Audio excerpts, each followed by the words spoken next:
Здравейте за всички ценители на здравето и хора, които си взимате червена гъба реши или се колебаете да вземете такава. Реших да заснема за вас кратко видео, в което да ви демонстрирам как аз приготвям моята гъба реши.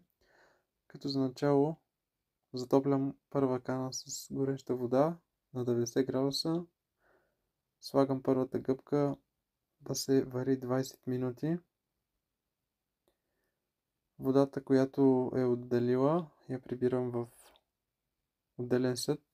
Остава да се охлажда. Аз нарязвам гъбката на лентички. Докато е завряла вече втората вода, добавям гъбата нарязана на ленти и оставям да ври 20 минути. Отделям отново гъбата на дъската, нарязвам по-наситно, а втората вода си я прибирам при първата. Нарязвам наситно